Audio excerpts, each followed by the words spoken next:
Good afternoon, students. Our today topic is biofuels. Okay, so let us discuss about biofuels. What are biofuels? It is an hydrocarbon fuel that is produced from organic matter, living or once living material, in a short period of time, whether it is days, weeks, or even months. So it is considered as a biofuel. क्या होता है अगर हम देखें तो एक hydrocarbon fuel होता है जो कि कहाँ से प्रोड्यूस हो रहा है, ऑर्गेनिक मैटर से। ऑर्गेनिक मैटर जो है वो लिविंग भी हो सकता है या फिर लिविंग मटेरियल जो एक कभी रहा होगा वो भी हम ले सकते हैं, वो भी हो सकता है। और किस जो पीरियड ऑफ टाइम है वो डेज़ भी कंसिडर कर सकते हैं हम, वीक्स भी और इवन मंथ्स भी। तो जो हमें मिलता है फ्यूल उसको हम बायोफ्यूल कहते हैं। ठीक है, बायोफ्यूल और फॉसिल फ्यूल में क्या डिफरेंस है ये देख लेते हैं। फॉसिल फ्यूल्स जो होते हैं वो रेन्यूएबल होते हैं, it can be reuse again. ठीक है, और which means they will run out at some point. ठीक है, और as our ability to pump fossil fuels from the ground diminishes, the available supply will decrease, which will inevitably lead to an increase in price। क्या होता है, जो कभी कभी हम जो अवेलेबिलिटी कह सकते हो या एबिलिटी है जो पंप करने की फॉसिल फ्यूल्स की, वो जब कम हो जाती है तो क्या होता है, जो उनका प्राइस है वो बढ़ जाता है। किनका? फॉसिल फ्यूल्स का। ठीक है, फॉसिल फ्यूल ओवरऑल क्या समझ में आया हमें? फॉसिल फ्यूल्स नॉन रेन्यूएबल होते हैं। इट इज़ नॉन रेन्यूएबल मतलब हम उसको रीयूज़ नहीं कर सकते, वो एक टाइम के बाद हम उसको मतलब वो रन आउट हो जाते हैं, उनका कोई यूज़ नहीं रहता। अगर उनका जो पंपिंग एबिलिटी है जहाँ से वो मिल रहे हैं हमें, और वो ग्राउंड वो डिमिनिश हो गया, कम हो गया जो उनकी अवेलेबिलिटी है, तो क्या होगा, ऑटोमेटिकली प्राइस इंक्रीज़ कर जाएगा। अब हम बात करें बायोफ्यूल्स की, तो उसमें हम देखते हैं कि वो क्या है। एक नेचुरल सोर्स से हमने एक ऐसा अल्टरनेटिव देखा है फॉसिल फ्यूल का जिसकी अवेलेबिलिटी तो लिमिटेड है। ठीक है, लेकिन ये बहुत ही इन्वायरमेंट फ्रेंडली है। ठीक है, इन्वायरमेंट फ्रेंडली होता है, और जो अगर हम उस देखें पर्पस से कि जो आजकल का इन्वायरमेंट है दैट इज़ वेरी पॉल्यूटेड, तो बायोफ्यूल्स कंसिडर किया जाता है। ठीक है, सो देख लेते हैं। Biofuel can be looked upon as a way of energy security, which stands as an alternative of fossil fuel that are limited in availability. Today the use of biofuels has expanded throughout the globe, क्योंकि आजकल आज के era में हम biofuels prefer कर रहे हैं because it is environment friendly, the first point. And second one is it is like not very price वर्दी, मतलब बहुत ज़्यादा कॉस्टली भी नहीं है, तो इसलिए हम इसको अब इसकी अगर हम ये बात करें तो हम इसका पॉजिटिव पॉइंट देख लेते हैं कि आखिर क्यों हम बायोफ्यूल्स को आजकल यूज़ कर रहे हैं ग्लोबली। तो जो इसका एनर्जी कंटेंट है पेट्रोलियम डीजल के कंपैरेटिवली वो 90% ज़्यादा है।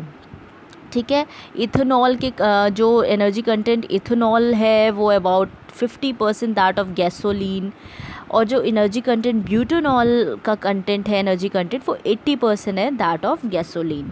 तो बायोफ्यूल्स बर्न जब करता है क्लीनर देन फॉसिल फ्यूल, मतलब बर्निंग जो है बायोफ्यूल्स की वो ज़्यादा अच्छी है कंपैरेटिवली टू फॉसिल फ्यूल्स, और जिसकी वजह से जो एमिशंस हैं ग्रीन हाउस गैसेस के जो फॉसिल फ्यूल्स से निकलते हैं, पर्टिकुलेट एमिशन या सब्सटेंसेस जो कि एसिड रेन जैसा कॉज करते हैं, तो ये सबसे हम बच सकते हैं। ओवरऑल जो एक कंक्लूजन निकलता है वो ये निकलता है कि ये जो भी टेम्परेचर वेरिएशन हम देख रहे हैं आजकल, या फिर ये जो ग्रीन हाउस में मॉड्यूलेशन हो रहा है, ओजोन होल हो रहे हैं, ये सारे जो हमारे जो है एनवायरनमेंट उसको इफ़ेक्ट कर रहा है फॉसिल फ्यूल, इसका जस्ट ऑल्टरनेटिव है बायोफ्यूल, जिसमें ये सारी चीज़ें हमें देखने को नहीं मिलती, देखने को मिलती हैं but in a very few quantity, right.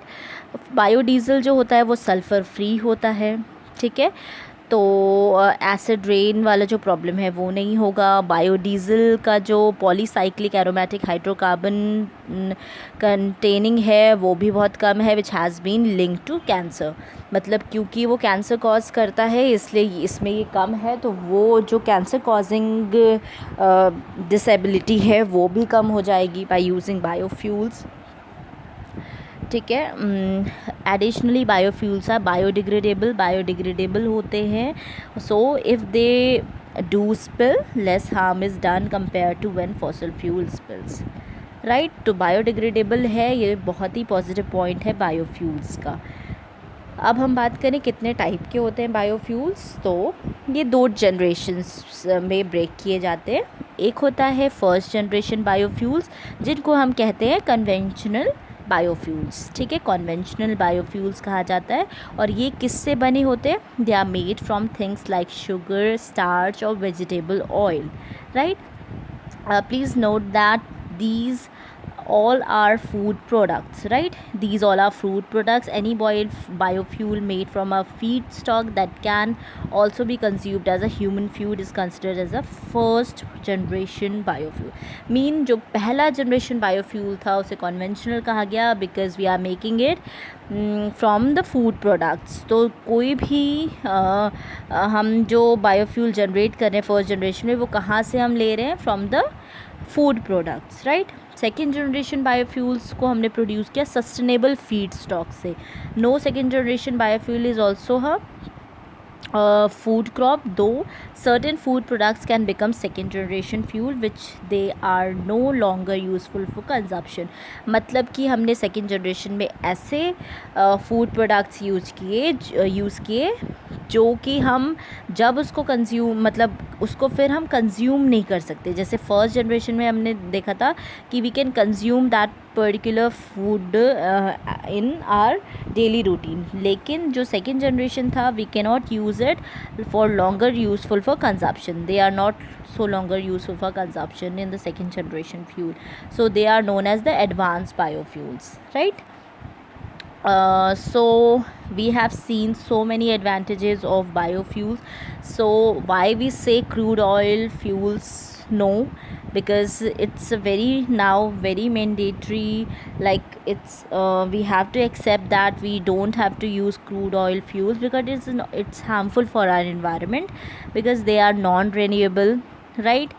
They have carbon dioxide releasing, when they get burned they release CO2, okay, which is the cause for global warming, and it damage the environment directly or indirectly. Some speculate that it might run off its this century. Prices जो है वो rise करते रहते हैं fossil fuels के। Mining coal जो है वो बहुत डेंजरस जॉब है और डिफॉरेस्टेशन भी होता है उससे। पावर स्टेशंस जो है जिसमें सप्लाई होता है इलेक्ट्रिसिटी का, वो भी एक लार्ज एरिया के लिए हमें लार्ज एरिया कवर करता है, उसके लिए भी हमें स्पेस चाहिए। जो नेचुरल गैसेस हम यूज़ कर रहे हैं वो हॉरिबल स्मेल कॉज करती है, जिसकी वजह से specially during transportation crude oil जो हम यूज़ कर रहे हैं वो भी बहुत हैज़ार्डियस होता है और इन्वायरमेंटल पॉल्यूशन कॉज करता है। और ये पॉइजनस गैस भी रिलीज़ करते हैं जैसे carbon monoxide, which is very toxic to humans and animals. So these are the disadvantages of fossil fuels, right. Can you imagine your life without fuel? Obviously no, because nowadays everybody is dependent on fuel, right.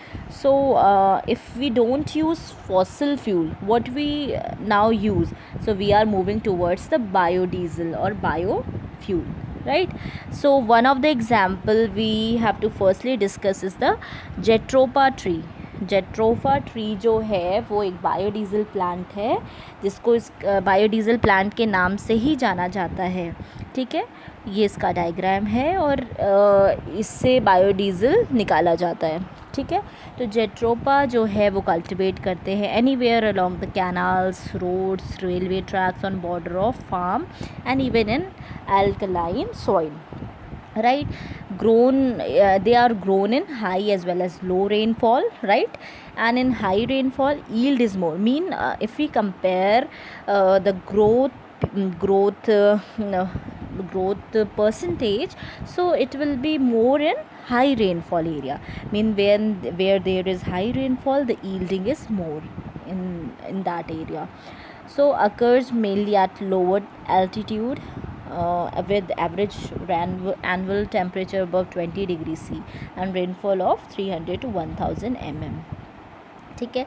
Jatropha, what it's providing, why we so much focus on growing of Jatropha plant, because it is providing us prevention of soil erosion से हमें prevent कर रहा है, soil में improvement ला रहा है, poverty reduction, because when we cultivate Jatropha, mean we can just grow it in a large scale and just export it to other states or as well as other countries also, if it is in large area we are covering. So it will reduce poverty rate also, because renewable energy, it provides renewable energy also, because biodiesel also is a renewable energy, comes under renewable energy source. And promotion to laborers, because it leads, they want laborers, the production से लेकर everything, मतलब हमें productivity भी देखनी है, regular checking, जो भी चीज़ करनी होगी उसके लिए हमें लेबर्स चाहिए इंडस्ट्रीज़ के लिए. सो लेबर्स को भी प्रमोशन मिलेगा, इनडायरेक्टली क्या होगा, पॉवर्टी रिडक्शन होगा, indirectly it is connected to employment also. So many things are getting related to each other and it will making a chain, so positive chain, right. It is a biodiesel plant जहाँ पे ये produce होता है, ठीक है. और कैसे हम कन्वर्ट करते हैं जेट्रोपा सीड्स को बायोडीज़ल में, ठीक है. So first of all we have taken 100 kg of Jatropha seeds. उसके बाद हमने 70 kg of oil cake उसमें से अलग किया, और जो 30 kg था उसमें Jatropha ऑयल, ठीक है. ऑयल का केक अलग 70 kg और 30 kg जो ऑयल निकलेगा उसको हमने कलेक्ट किया. फिर उसमें से 3 kg जो है वो ग्लिसरॉल निकलता है, और 30 kg जो है वो बायोडीज़ल, ठीक है. और इसमें जो हम ऐड ऑन करेंगे वो करेंगे 3 kg ऑफ मिथेनॉल, ठीक है. 3 kg ऑफ मिथेनॉल और कैटलिस्ट क्या करता है, catalyst increases the rate of reaction, ठीक है. कैटलिस्ट रेट ऑफ रिएक्शन, यहाँ से हमने ये सीड्स लिए, उसके बाद 30 और 70 रेशियो में इसको डिवाइड किया, यहाँ से हमने मिथेनॉल को ऐड ऑन किया, और फिर 30 kg ऑफ बायोडीज़ल बना दिया, ठीक है, with the use of catalyst. So this is a very it's looking like a very simple process, but it takes time and lot of efforts it needs, and expertise also. Now what is the economy of biodiesel from Jatropha plant? So first is the 100 kg seeds at the rate ₹5 per kg, so the amount will be 500. Oil extraction and other charges, अगर इसकी costing देखें तो 1.50 पर kg, तो 150. Transesterification cost at the rate ₹80 per kg oil, 240 around पड़ जाता है, ठीक है. तो ओवरऑल जो चार्जेस इसके हुए वो 890, ठीक है. सेलिंग में जो 70 kg ऑयल केक सेल होता है एट द रेट 2 पर kg, ₹2 पर kg, 140 रुपीज़ ग्लिसरॉल 60, तो टोटल 200, ठीक है. तो ये इकोनॉमी है बायोडीज़ल की जेट्रोपा प्लांट से. बायोडीज़ल सबसे पहले जो ट्रायल रन हुआ था वो ट्रेन में हुआ था, ठीक है. जो सक्सेसफुल ट्रायल रन था, superfast passenger train was conducted on 31 December 2009. Delhi to Amritsar Shatabdi express में किया गया था इसका trial, and we have used 5% of biodiesel fuel, 5% हमने यूज़ किया था. और रेलवे का एनुअल जो फ्यूल बिल है वो है 3400 करोड़ डीज़ल के लिए, ठीक है. 10% मिक्सचर जब हमने डीजल का किया बायोफ्यूल का, तो वो रिड्यूस होके कितना हो गया, 300 to 400 crore per annum. So it has around 5% substitution मिला है, डिक्रीज हुआ है. So it's a big mean positive point, right, big achievement. So it was firstly conducted in 31st December 2009.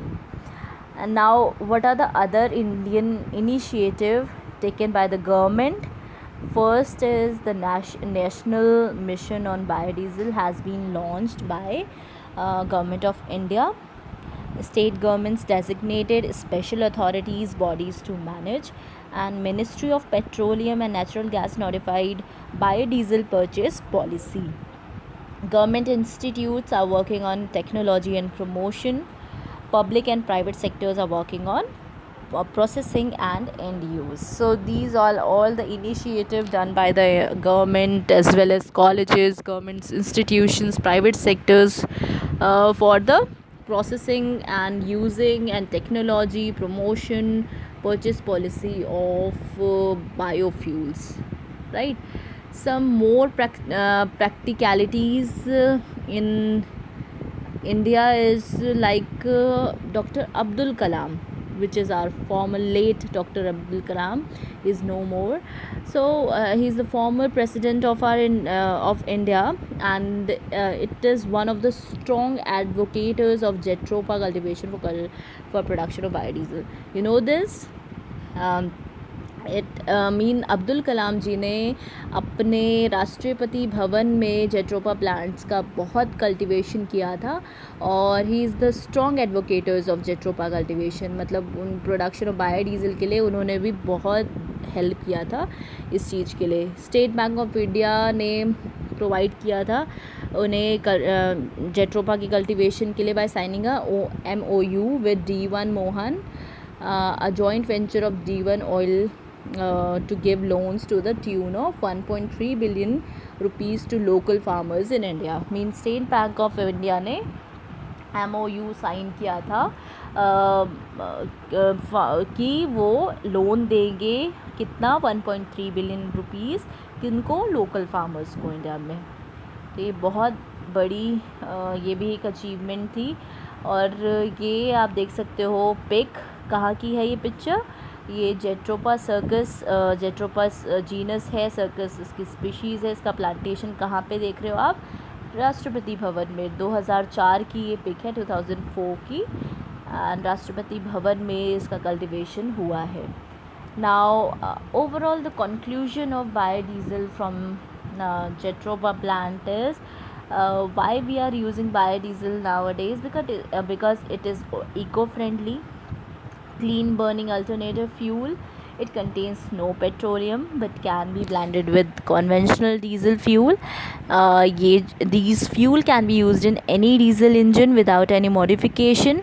Biodiesel is degradable, non-toxic and free from sulfur and lead. So overall,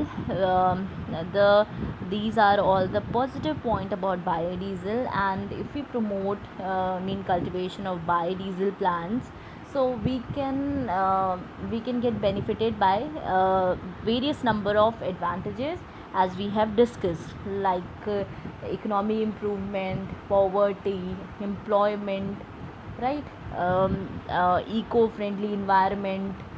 So many things is getting modified. So why don't we use biodiesel apart from using fossil fuels in it and that type of thing which are very much harmful for environment.